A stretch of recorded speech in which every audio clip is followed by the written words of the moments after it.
things that I have a problem with is something you're going to learn today.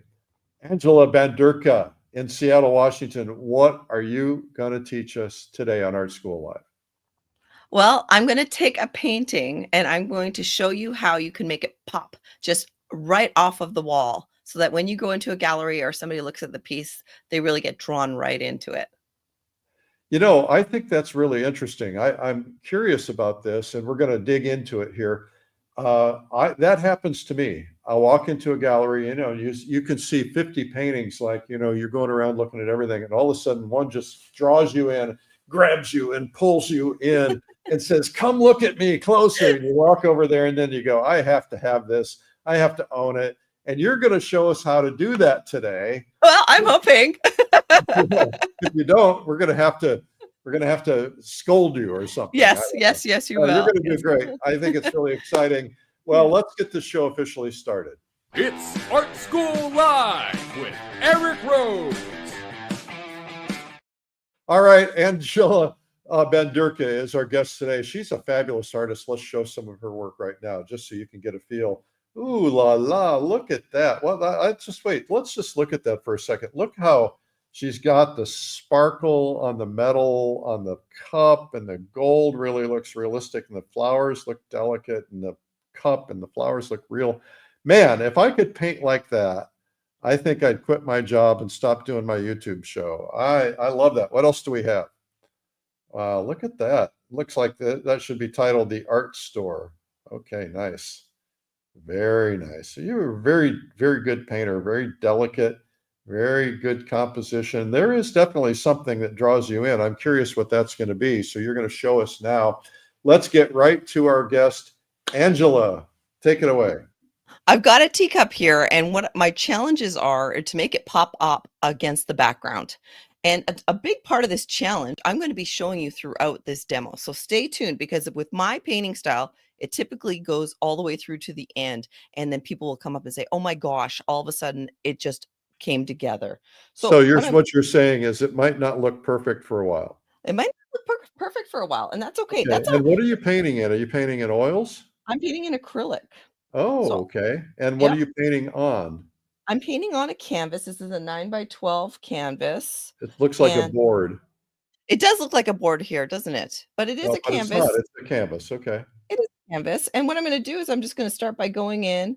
I'm going to start by testing out my color. I'm mixing right here on the fly as I go along. Acrylic is a very fast, dry medium. So sometimes you got to throw your paint down onto the canvas and then see, what do you think? Is it close enough where you want it to be? So my big thing is values. I'm going to go in. I'm just going to start. Let's break this down into the most basic forms possible. Let's start this whole front of the teacup just with one value. Let's start with our darker value. It's kind of a mix of ultramarine blue and cerulean blue in my opinion. So I'm just going to go in and I'm just going to make sure I get all those little nooks and crannies in the canvas. And I don't use a lot of water when I'm painting with acrylic. I know you're looking for big shapes.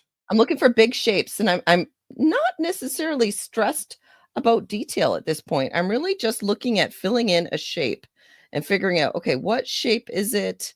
How wide, how tall? I've already done all of that thinking in advance. And then I'm just going to paint in what I see, where I see it. So I'm going to start with just my darker value. I'm going to smooth out my paint once I'm there and it's still wet.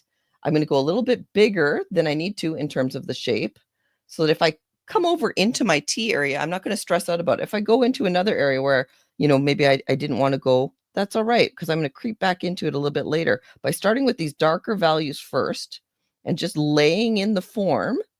Now I've got the cup itself. Now it's just going to be a matter of actually putting together some of the other values. So if we have an area that we want to look fairly representational in a painting, at least 3 values are your key. So I'm going to start with that. I'm going to start with the front of this cup. I'm going to look at my reference photo, which I've got right here beside my painting.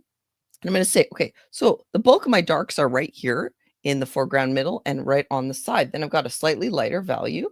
And I'm going to talk to you a little bit about soft edges with acrylic as we go on, so stay tuned. But for now, I'm still working wet into wet. So I can just go in and add some white and maybe a tiny touch of yellow every now and then too, as I add white to my color. I want to make sure that as I'm lightening my color, I'm not making the color too dull. And by adding just pure white without anything else, sometimes the color can get a little chalky looking. So I'm going to just lay it down. Again, I'm still wet into wet right now. So I'm just going to start bit by bit lightening up my value. So I'm just going to the right and the bottom edges. You're a good teacher. Well, that's very sweet of you, Eric. Thank you. I just want to go in and kind of take a look at where I've got some lighter values. I'm going to lighten it up a little bit more. The key here for me is to continue to lighten little by little.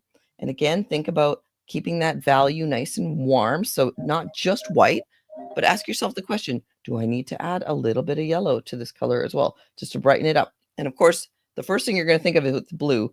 If I add yellow to this, is it going to make it look green? Not if you add just a tiny touch of the yellow. Not too much yellow, just enough that it keeps the color a little bit warmer and not too cool. So just going in bit by bit, little by little, stepping up my values from my darkest values to a lighter value. And again, wet into wet right now because it is still wet. But then after a while, as I start to lighten up some of these areas, I'm going to give it a break, let it rest, come back to it later and add some other maybe color temperatures, little reflections of light, and get even lighter. As I said to you earlier, it's the very end when my paintings start to pop. I can't tell you how many times I've gone to a show or done a live demo and people have come up to me later and said, I was holding my breath. I did not think that painting was going to work out. But at the very end, those little touches are what just pop it out. And 90% of the time for me with a student, if they come up to me and they ask me what's wrong with my painting, it's the values. So values can be so crucial to your work. I was painting in Paris, painting Notre Dame, and these teenagers come up to me and they said, "Sir, your painting is terrible." Oh, no. And I said, "Well, come back at the end and see if you still feel that way." Yes, exactly. I mean, that in-between stage, it can always look kind of messy. I'm going to go into my tea now. You can see I've already started with a dark. And so I placed that dark in there originally. Now I'm just going to go over it with this nice warm orangey tone. And there's a couple things I like about this orangey tone. One of them is that it's a complement to the blue. So it's really going to pop off the page. So one of the ways you can make your painting pop, other than just values and edges, is going to be in color. So if I've got, so I just want to, I'm going to interrupt you for a second, Angela, and I'm going to be the guy who says, here's what that means, right? I'm the interpreter. So Angela talked about the complement to blue. So let's pull up a color wheel and look at the color wheel, because a lot of people don't know what a complement means. If you look at blue on the color wheel, what's directly across from blue? It depends on the shade of blue, but directly across from blue is some form of orange. That's considered the complement. So whatever is directly across. So what is the complement of red? It's green. What is the complement of violet? Well, it's yellow. So whenever you put a complement next to the color, it actually helps the color stand out more, it reads better, and it will it has a sense of making the painting stronger. Yes, thank you so much, Eric. I appreciate that. That's exactly right. And for me too, I mean, when you look at a lot of the old master impressionists like Monet, Van Gogh, they used a lot of complements in their work. And those colors really sizzle when they're next to each other. So if you've got, it really kind of, so for me, this orange and this blue are hopefully going to really sizzle next to each other. At least that's my goal. Right now I'm putting in a few more darks. I'm doing this with a mix of a red, a brown, and a little bit of blue mixed in. So I get this really nice, dark, but warm, like dark area here in the painting. So I'm seeing, again, I'm looking at my photograph to determine where these darks are going to live. There's a nice big batch of it right down the center here. So I'm just going to put that in the center. And now what I want to do is I just want to soften up my edges a little bit. I can do that with a finger while the paint is still wet, or I could take that paint and I can rub it into the bristles of my brush. So I push and wiggle my brush into those bristles so it's really nice and coated, but then I wipe it off on my paper towel. So all I've got is pigment that's inside the bristles, but it's not thick and goopy on the outside. Then I could just literally rub it Whoa. onto my canvas. Something new every day. And that gives you the effect of this nice, soft, kind of blurry edge. Then I can go back into the center and darken it up as needed down that center point. So for me, that's a way with this fast drying medium to try and affect some of these nice dark values going to lighter values and create that soft hazy edge. So edges really are just whether a color is solid from one color to the other. So this ridge right here of this cup is a hard edge because it goes directly from a dark orangey red color to the flower in behind, and it's got a hard edge to it. If I wanted to soften up that edge, make it a little blurrier, I could just go and kind of rub whatever's on that brush and give it that little bit of a haze to soften up that edge a little bit. We have a question from David Miller. Have you always painted in acrylics, and is there a reason you chose acrylics over others? Oh, good question. No, I have not always painted in acrylic. I started off with watercolor, and then I moved to oil, had an allergic reaction to the solvents in oils, and made the switch to acrylic. And honestly, the switch was pretty painful at first because, when you're used to something drying fairly slowly and you go to something that dries very quickly, that can be a tough transition to make. But what I found is that over time, I embraced the qualities of acrylic. Acrylic has very unique working properties, and I'm not going to try and force an acrylic paint to act like an oil. I'm also not going to try and force it to act like a watercolor. I want to exploit the unique tendencies of acrylic to dry quickly to allow myself to have this opportunity to create a different type of soft edge, to create layers quickly, one on top of the other. In fact, I'm going to be doing a demo at Acrylic Live coming up at the end of this month. I'm very excited for. And my demo is going to be all about composition with acrylic and setting up a composition, how to place elements to work with each other so that the whole piece feels balanced and draws you in. So I am primarily an oil painter. I started doing watercolor and pastel because of Pastel Live and Watercolor Live, and got to the point where I fairly accomplished at them pretty quickly, which was pretty amazing. And so I was not really an acrylic guy, and I was thinking, I don't want the fast drying. So I've started painting in acrylic to kind of get ready for it. And I have had some epiphany moments of where acrylic is the only paint I could use in certain situations to get the effect I want. And I found that the fast drying is actually a benefit, gives me the ability to do some things in a single session that I would have to do in 20 sessions for watercolor. And it's a real benefit. So and the better part for me is I'm tired of traveling with oils because, I was in Russia one time and I had to hire a translator to find an art store to find solvents, and I couldn't find them. And it's like, if I could just take a bottle of water, that's cool. Yeah, and typically, really everybody it's all about the media that works for you. Some people like their computers to be Microsoft driven. Some people like their computers to be Apple driven. Just like with painting, we have our preferences on what it is that we like to use. It's just a tool. And so for me, I really like using acrylic because of all those things that you just said. I can travel with water if I'm traveling with my acrylic. It's a fast drying medium, so I can do a lot of layering really quickly. I figured out a way that I can embrace that fast dry time to work for me. But that's not for everybody, and that's totally fine. You make what works for you work.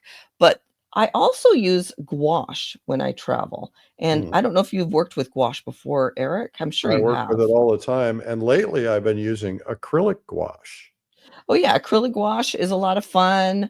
Personally, I like just plain old gouache. I had another life as a graphic designer, and we used gouache, old school gouache, where you can manipulate it and lift it off as needed. So I have a lot of fun with gouache, especially when Right. I travel. Oh, yeah. It's smaller tubes. I work them right out of the tube, just like I do with my acrylic. But the nice thing is, if you can get a brand that has the same pigments from their acrylic to their gouache, then you can also use it on the road and then get back into the studio and use that same pigment in acrylic. So it makes a great way to capture a scene while traveling and then go back into the studio and make sure that you've recorded accurate color and value.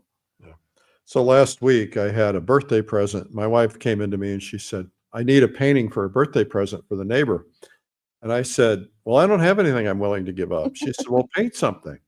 And I'm like, well, when's the birthday party? She said, it's tomorrow night.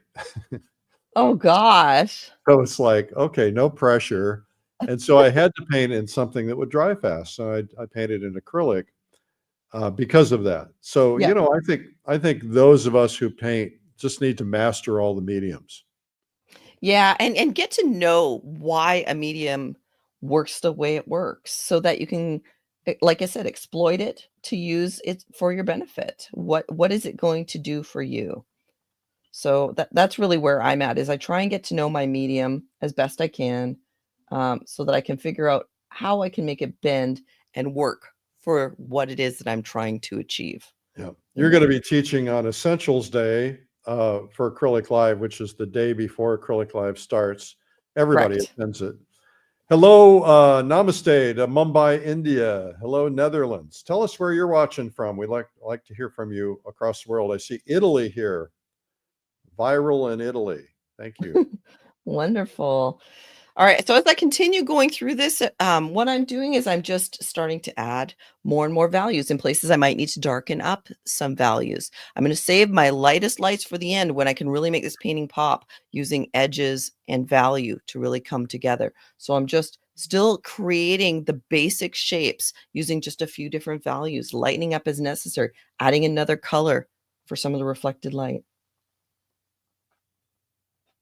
And I'm going to go into that saucer now as well and do the same thing. I always like to start with my darks. Anybody who's worked in opaque media typically will start with their darker values and then add lighter values on top. And I go back and forth a little bit as the painting calls for it. I will, adjust and go back to some of my lighter values. So here and there, I'm always stepping back and looking at a distance to see where I'm at and is everything working the way I'd like it to be working.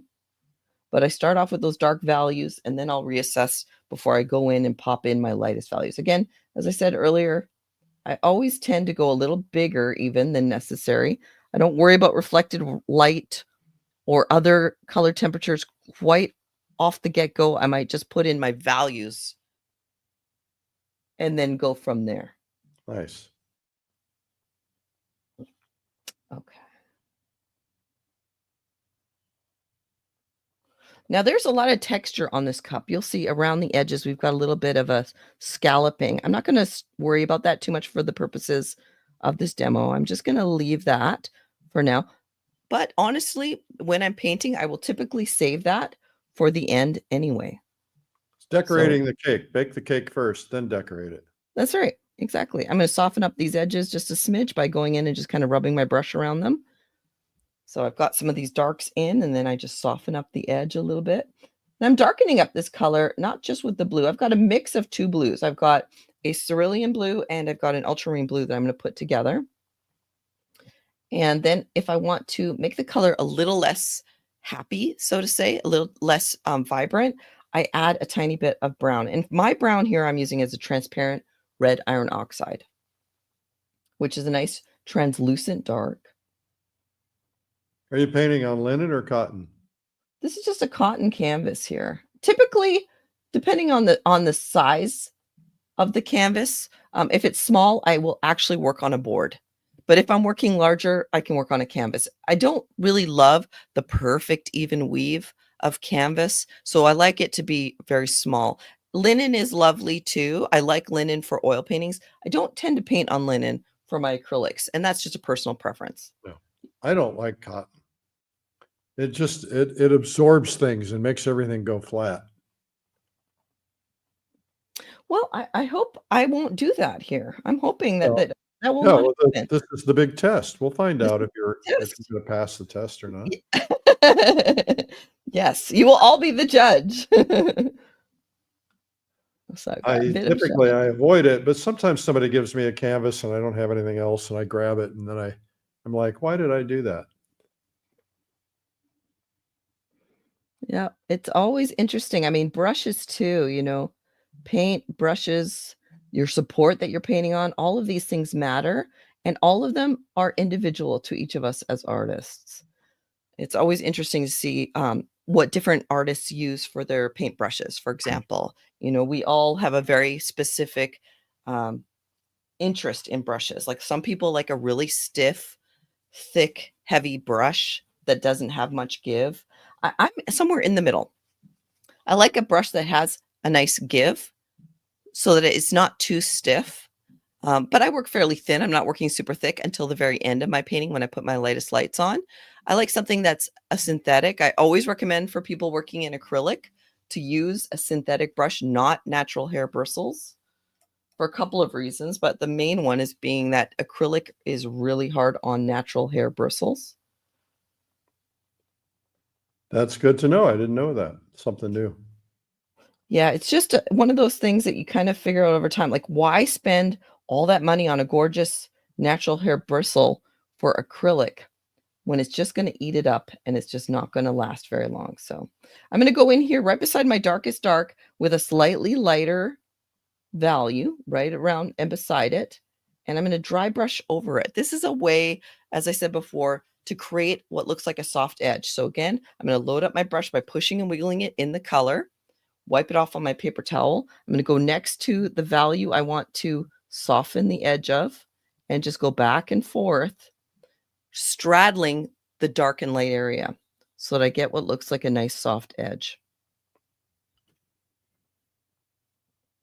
Pretty cool.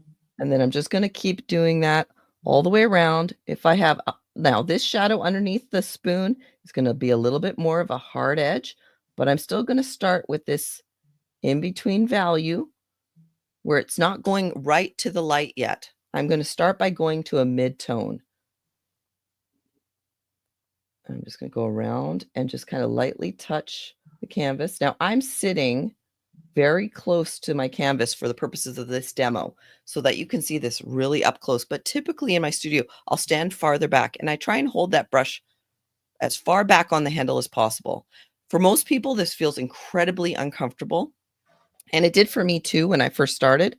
But as I continued painting, I forced myself to do it because what happens is I get less, and this is going to sound counterintuitive now, less precise of a brush stroke. The more precise my brush stroke is, the tighter the whole painting is going to feel.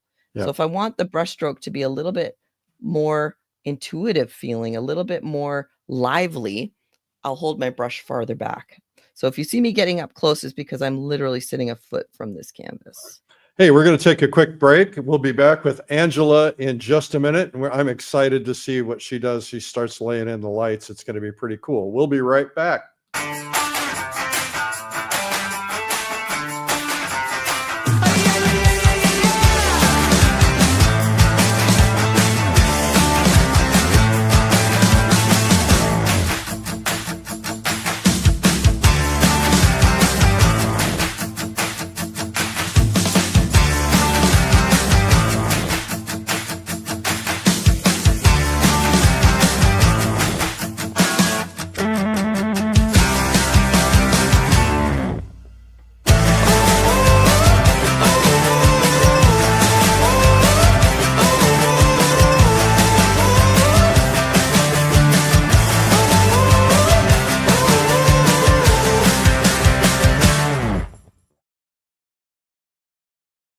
All right, Acrylic Live is coming up. It's the world's largest online acrylic conference, and you can watch from your home. We have an incredible lineup of top artists, including Angela on Essentials Day. It's March 26th through 28th, and you can still get a what do we call that? Early bird price. So go to acryliclive.com. Now back to Angela. Okay, Angela, Let's do this. I'm just continuing to lay in my values. I'm getting a little bit lighter now. So again, I started with a darker value, then I used a mid-tone value to go up next. And values are just a way of talking about how dark or light a color is. So darker values I went in first. Now I'm going to Let's start bring up the value scale so everybody can see that in case they're new. So we can show what a value scale is. All right, I don't know where it is. There it is. So if you look at number 1, that's the lightest light. Look at number 9, that's your darkest dark. And so values are the steps in between. exactly. All right, thank you. Yeah, and for me, I mean, really, it's all about values, especially working with this fast dry medium. So I have a dark here. I'm going to go in with a mid-tone. Then I'm going to get a little bit lighter, and I'm going to go next to that. And that way, just bit by bit, I don't just go straight from a dark to a light, unless I really need a super hard edge. And again, hard edges are when a color goes abruptly from one value to another without any softness or fuzziness between the values. So I'm just going to get a little bit lighter, and I'm going to start getting rid of my white space now. So I'm just lightening up my color. It's a mix of the ultramarine blue and the cerulean blue mixed with white, and a tiny bit of that transparent red iron oxide in there, just so the color isn't too vibrant. And I'll just go in and around all of these areas. And now I'm going to start going a little slower as I get to areas that I want to dry brush over. And I'm just going to, another way to think about it, other than just loading up the color and wiping it off on your paper towel, is also to think of the brush as a plane. The plane is taking off the runway and it's landing on the runway. And that's all about pressure. So the amount of pressure that you use on that brush is really going to dictate how heavy that stroke is going to appear on the canvas. So if I want the stroke to appear very light right here, I'm going to push harder. Then I want it to fade out. So I flick it up off the canvas like a plane taking off the runway. And that way it helps give me that nice soft edge between light and dark. So that pressure can really help. Again, down here, same sort of thing. I just want to go around some of these darker areas with a soft hand, pushing very lightly on the canvas with the brush as I get towards those darker areas. And I'm going to go in the direction of the area I'm trying to create that light value in. So for this area here, I'm just going to go around. I'm going to use my wrist motion, which is a little bit like a windshield wiper. It kind of can be used to your advantage. You can turn your painting upside down, which can be really helpful, or move your hand so that that motion of your hand can make that soft transition around to create the curve of the cup, for example, or the saucer. All right, I'm going to go in here and start to lighten up this area again. I'm still not going straight to the lightest values yet. I'm going to save that. As I said, stick with me to the end. When I put in the lightest lights, that's when the painting really starts to pop. Now I'm going to wipe off that brush a lot, go back to my mid-tone value, and I'm just going to add a little bit more texture into even the shadowed areas. It's a little bit lighter down here. So I'm barely kissing the canvas with that paint just to give it a light dusting of this slightly lighter value. Now, if I was just to go in with white and do this, it would look really hazy and chalky. So I'm just, again, stepping my values from dark to light. Now I want to get in between the handle there. So I'm going to move to a smaller brush. Again, just like everything else, it's a tool. Choose the tool that works best for any given area. This is a number 2. I like a 𝗕❂𝗶𝗀𝗀 brush. This is a brush that has a rounded edge, but if I turn it sideways, it's got a thin edge as well. And that allows me to get into some areas in a really nice way. I can turn the brush to get thin edges to go around things like the edges of a cup. Or I can use the wide edge to fill in a space, like here, for example. Next up, I'm going to start putting in some of the nice values in the tea and getting that to a point where it's going to shine. Because really my focal point is right in here. It's right in the center. It's going to be the tea and it's going to be the front of this teacup. If we have time, I might work on that spoon a little bit. But for the main part, I really want to show you is to get that T to pop off the canvas, to make you really get drawn into it. And that's all about values, darks and lights. And if you need to darken something else up a little bit more to make it pop, like this background, all these flowers, I just kind of threw them in the beginning. They're a little bit darker than they are even on the reference photo. I want them to really kind of set into the background, because this is where I want my lightest lights to be, is right in here near the end. Okay, so we're getting to a point now where I've pretty much filled in all of my lightest lights, or my darkest darks. Sorry, pardon me.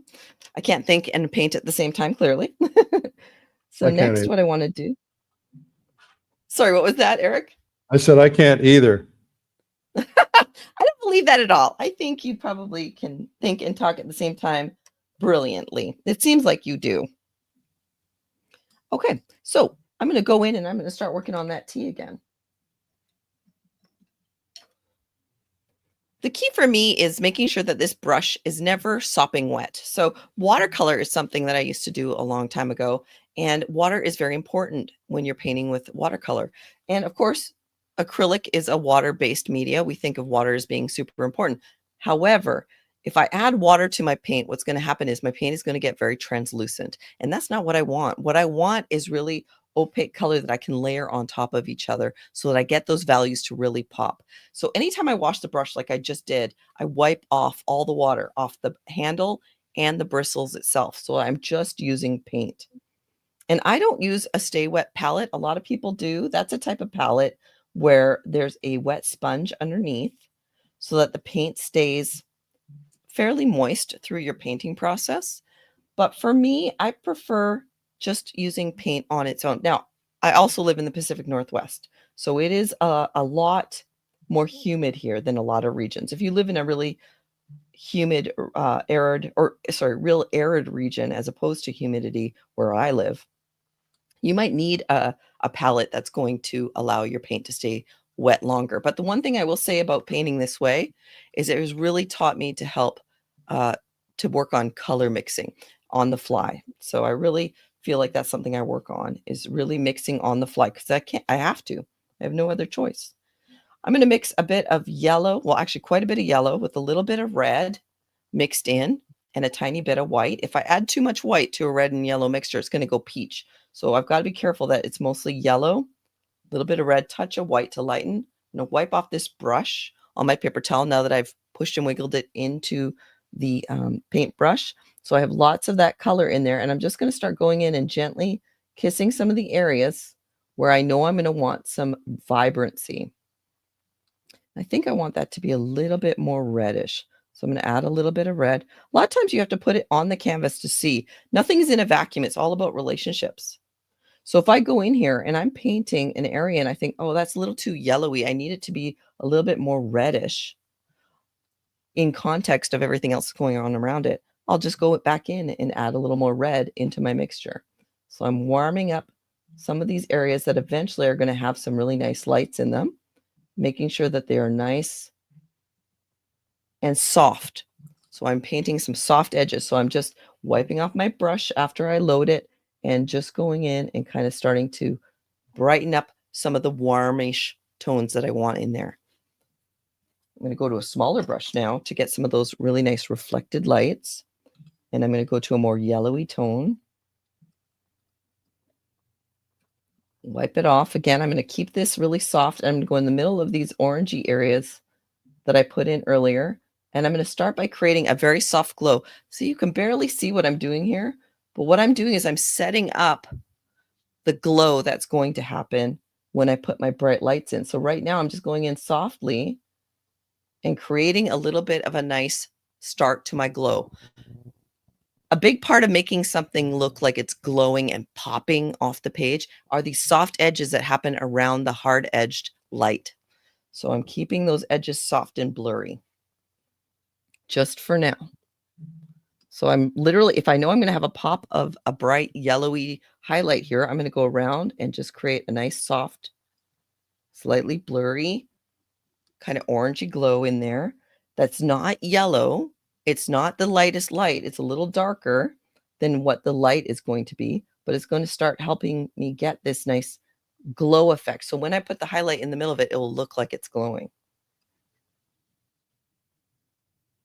I'm just going to continue around, again, taking this color with a bunch of the yellow, little bit of the red, wiping it off on my paper towel, and just softly rubbing it in a nice kind of blurry way to give myself that glow that will come into effect. And I would do that with the spoon too. If I was going into the spoon to really make it look like it's starting to glow, depending on how hard or how soft the edge is in my reference photo. In the spoon, for the most part, most of my edges are pretty hard. So I can take that same color and just put it in here and there where I might see it starting to glow. Might as well put some of it here into this handle as well.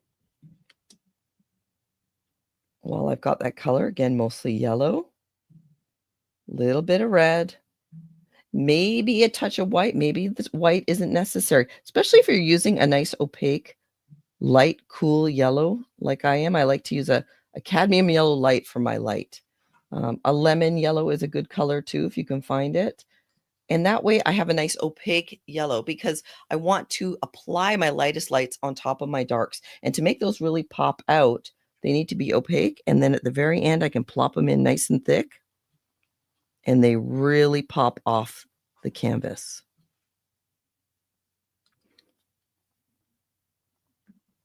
I'm going to go right around the bottom here too. This is a fairly hard edge down here underneath the spoon. But if I want my focal point to be up here, I might keep it a little softer. Just like with a camera where you can kind of soften the focus of something where you don't want the view to be. I'm just going to go around and kind of soften up the edge of that spoon. So it's not as hard edged as it is in my photo. I want this to be where all my values are the best. So I'm going to go in and create a really nice dark here as well. To make something pop, you've got those combination of hard edges and darkest values next to your lightest values is another way. By having those really dark areas right near your lightest areas, you're going to help pop out the lights and make them look even lighter to the eye. So I've got a dark value right now. It's almost a black. It's basically just a mix of my brown and my blue. I don't use black right out of the tube. I tend to just use a mix of the brown and the blue. And that way I can really control the color temperature. If I want it warmer, I can just add more brown. If I want it cooler, I can add more blue. Okay. So now I'm getting a nice start to where these glowing lights are going to happen. I want to pop those in at the very, very end. So I'm going to leave that for a moment and I'm going to come back to the front of the teacup. I'm going to get a little bit larger brush. I try and use the largest brush I can for any given area. So the light down here, I want it to be quite a bit lighter. I'm going to use mostly white and a little bit of my cerulean blue, maybe a tiny touch of my brown mixed in so it dulls down a smidge. And I'm just going to go down here to this bottom edge. And again, like a plane taking off the runway, I want to flick that brush up off of the canvas as I go up, just to help it look a little bit more blurry, a little softer edged, and getting lighter and lighter as I go along. Maybe a little bit of it in here too. And also in the saucer, I want it to be a little bit lighter too, especially around this bottom area. So I'm just going to start layering it on top of the midtones that I had put in before, getting really soft as I go around some of these darker values. And then where I want it to start to transition into darker, I'm just going to lightly, barely kiss the canvas so that the color just starts to get lighter and lighter in value, little by little, and it feels like it marries in with what was there before. I'm going to go right here inside the handle as well, where I see it getting lighter. And then anywhere else that I see it get lighter. And as soon as I'm done with this, I'm going to go back into that T, because I really want to show you how to pop that nice glow of the warmth of the teacup in there. So lots of layering with the way that I paint with acrylic. When I paint with oil, I tend to be a little bit more about 𝗕𝗓𝗄𝗵 techniques, which is placing the color you see in the value you see it in the place that you see it right away. And with acrylic, I can take my time and step it up bit by bit with my values. Now here you can see this is a hard edge between that light that I just put in and the darker values of the shadow. So to lighten it up in a smaller space, I'm just going to do the same thing. Take a smaller brush, load it up, wipe it off with my paper towel. Now I'm going to go around the edges and soften it up by just kissing the canvas with that color to really make it feel like it really belongs there.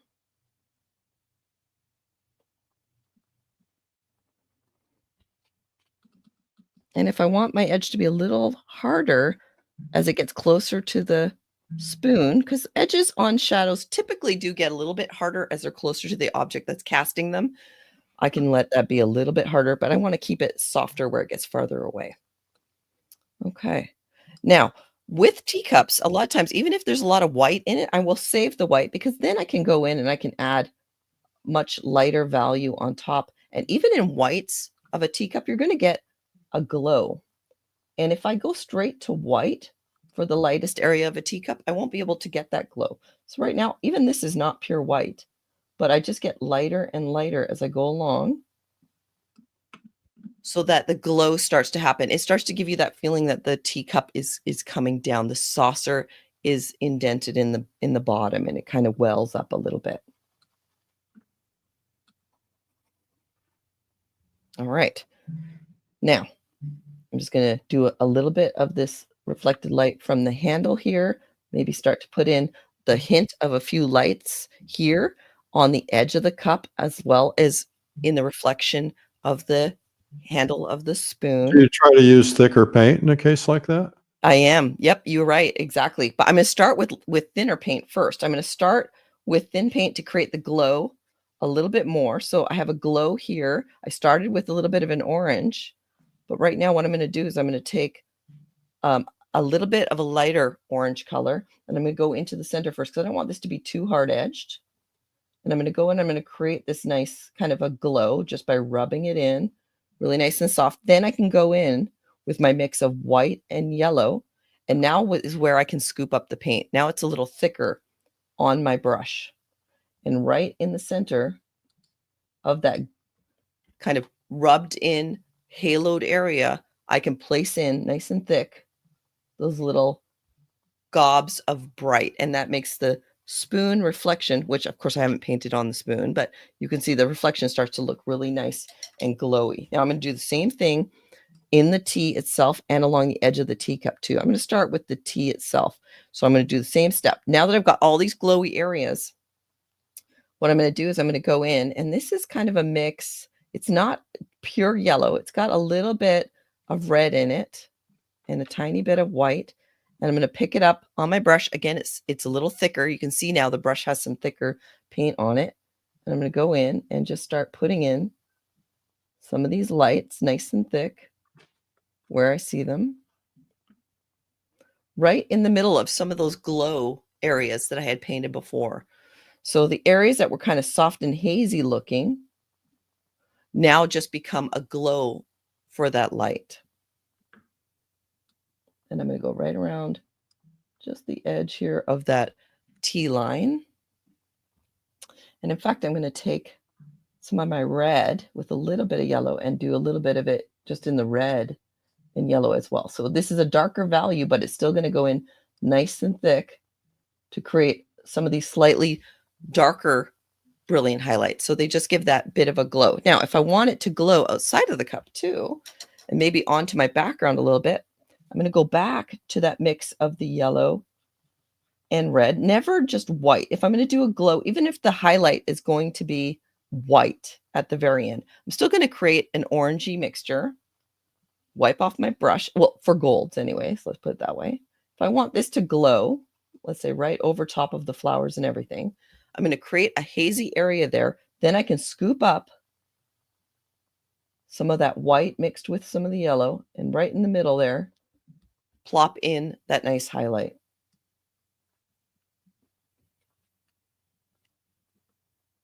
If I want it to be even lighter, I can go back over it with a little smaller dot of white in the center of that. So any of the highlights that I really want to pop even more, I can go right into the center of them and add just a little bit of white just to make it pop even more. So now we've gone from something that was fairly flat to something that's going to look like it has a little bit more of a glow.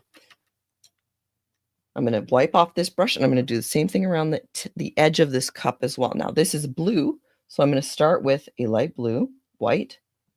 The brush has a little bit of the yellow still on it, and I'm taking my cerulean blue. I've mixed a very pale blue, wipe off my brush really well. And same sort of thing, I'm going to create a little bit of a glow. Now you can do this as little hazy circles, or if you want, you can even do a bit of a starburst. So I can flick the brush up on an angle like a starburst, like a little star, or like I'm creating the rays of a sun. Again, with the dry brush, so it's very hazy and not super precise or perfect. And now right in the middle of that hazy area, I can scoop up my white, and it might have a tiny bit of blue on it still. Go right into the middle of those hazy areas. And suddenly now the rim of the teacup is also popping. So little dots here and there, really nice, thick, goopy paint that I literally just plop down and then leave. And I could do that anywhere along the painting. So if I was going to do the gold rim around the bottom, I might do one or two of them also on this side. So I'd take the same colors as here. It's that mix of oranges, blacks, and then some vibrant red painted along the bottom edge of the cup. And then again, create that glow of the highlight that would pop out. I'll just do it in the blue here for now, so you can still see how we can go in with some haziness, create a bigger area of light that's just going to kind of give us a glow. Rubbing it in with that dry brush. Again, this is a very light blue, which may have a touch of yellow, and my blue and my white. Take a scoop of actual white and plop it right down in the center of that halo to just give me that nice glow of the teacup. Yeah, nice.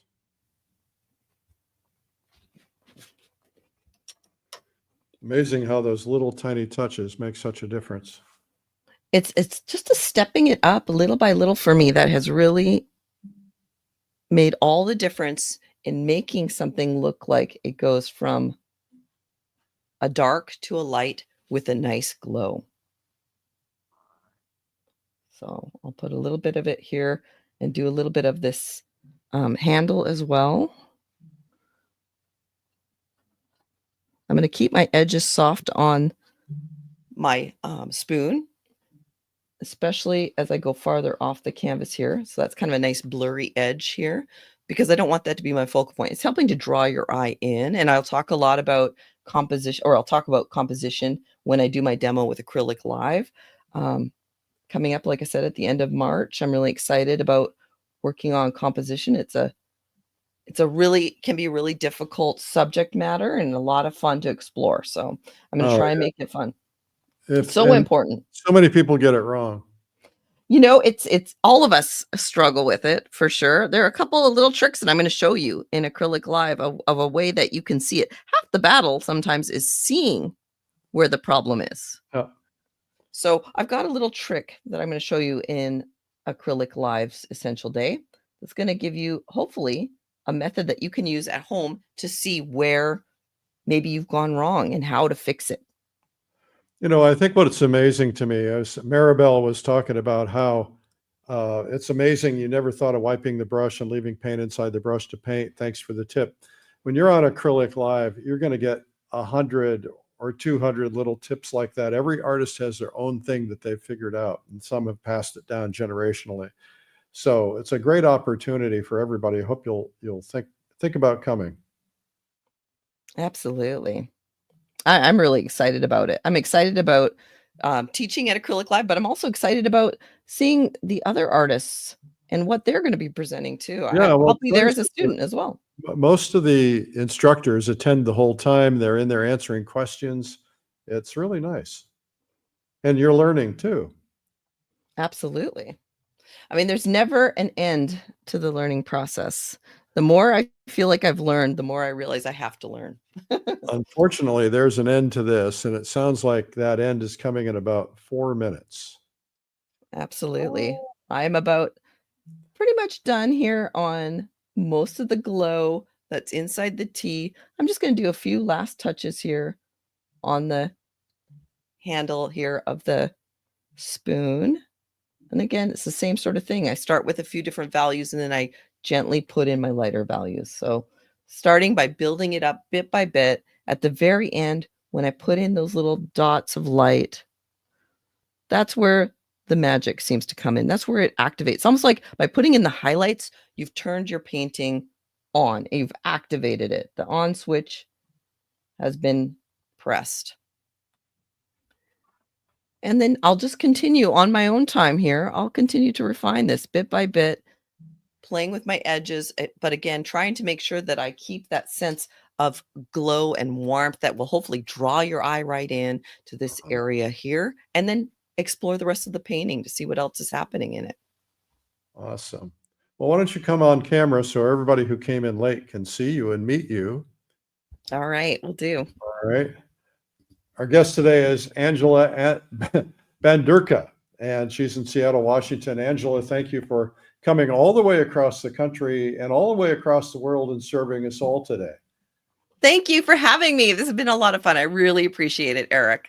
You nailed it, man. Everybody's like, wow, what a good teacher she is. And you just did a beautiful demo. I know that's a lot of pressure, but thumbs up and applause for Angela.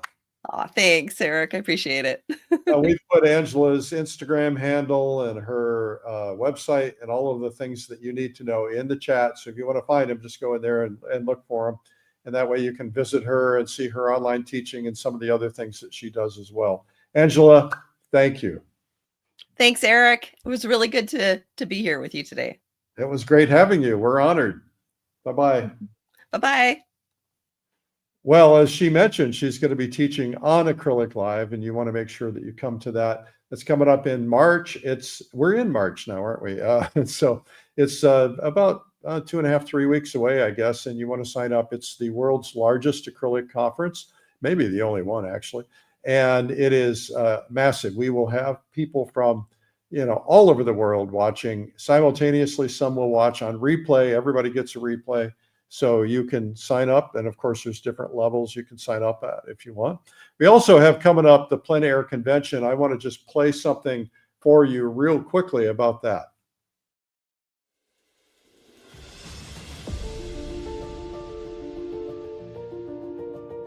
Every artist deserves a chance to discover what they're truly capable of. This is yours.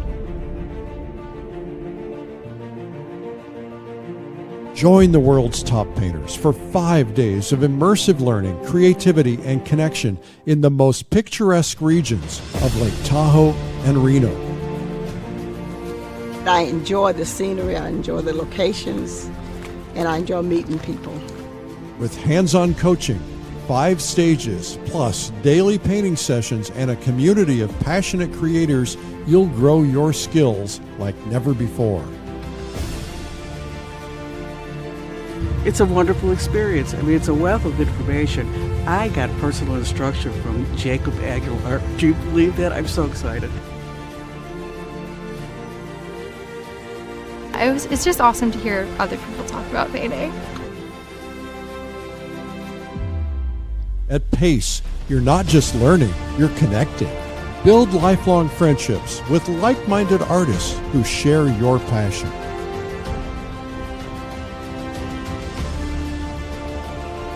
This is where ideas spark, creativity flourishes, and your next breakthrough begins. I would say just go for it. As long as I'm living and able, I will come to these. Just sign up and go. Don't wait. Seats are limited. Join us at the 𝗠𝗏𝗄𝗃 Convention and Expo in Lake Tahoe and Reno. Secure your spot now.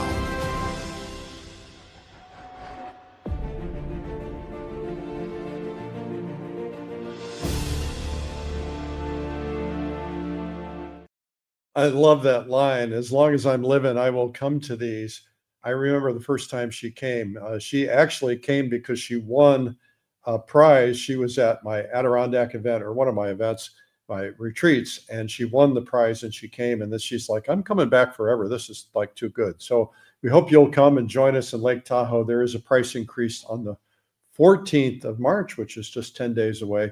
You want to make sure that you come to that. It's a terrific event. We have a lot of fun. We're going to be doing, if you don't know what the convention is like, it's like we have 5 stages. We have one really, really big stage with these giant big screens this year, better than ever.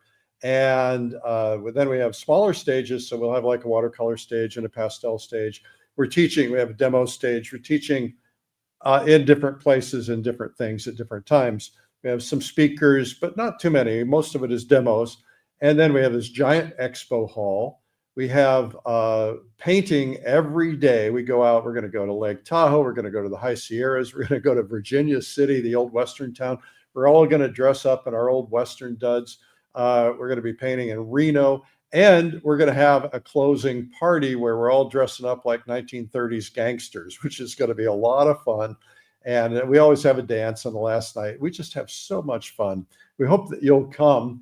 All ages, all levels, everybody's welcome. We have field painters who actually go out there and paint with you in the field. They're out there, they've got special colored hats. They coach you. I don't have my hat, I was just looking for it. And they coach you, and you're going to be coached by some of the greatest artists in the world. You're going to meet them, and this is a chance where you can kind of hang out with people in the bars or in the restaurants or over coffee or whatever. And we have an orientation, so you'll never feel alone. You come to the orientation, we introduce you to other people, you get coffee groups or dinner groups or whatever, and you have a great, great time. I am just touching a tip of it. There's so much more. There's critiques, there's evening sessions, there's marketing, there's just all kinds of stuff. So make sure you come to the 𝗠𝗏𝗃 Convention. We're not going west anytime soon, that far west. And if you live in California, Nevada, Utah, any of those Western states, you're drivable distance. So just get in the car and come, but make sure you book your seat in advance. We hope that it'll sell out. We think it probably will pretty soon. Anyway, that's what we've got. That's coming up. I want to thank Angela Bandurka today. She did a terrific job. She's a great teacher. She's going to be on Acrylic Live with us. And I want to thank you for tuning in. Some of you every single day since COVID began, or most days since COVID began. We've been here 5 days a week, 7 days a week for the first 7 months, 5 days a week since then. We just had a phenomenon happen again today. This is so cool. Like, first off, I think I was telling you maybe yesterday, we had like 1 million views, and we were like stuck at 1 million views. And then I mentioned 1 million views one day, and my assistant, Amadine, came on and she said, no, it's now up to 16 million views, right? And that was cool. Now, we just found out in the last, since December, it's gone up another 1 million views to 17 million views. And that was yesterday. And today we learned we're at 17.5 million views. How does this happen? I don't understand, but it's really cool. So thank you for making that happen. We know it's all about you, and we really appreciate it. This is a place where you can learn to paint. You can get the confidence to paint. You can get better as a painter. And then we have other places we can send you, like PaintTube TV, where you can really take it to the next level, or, really great courses to take you higher and higher and higher. We have all kinds of things. Artist retreats. My big artist retreat coming up in the Adirondacks is next. It's going to be in June. And then I have another one, Fall Color Week, that's going to be in October. Oh, September. And I haven't even announced yet, but we got something major. We got a major trip we're going to announce for October. Big time plein air painting trip, worldwide kind of thing. So stay tuned. You'll hear it here first. Okay, guys.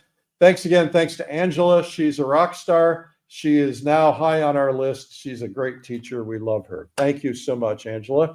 And thank you, guys. Bye-bye.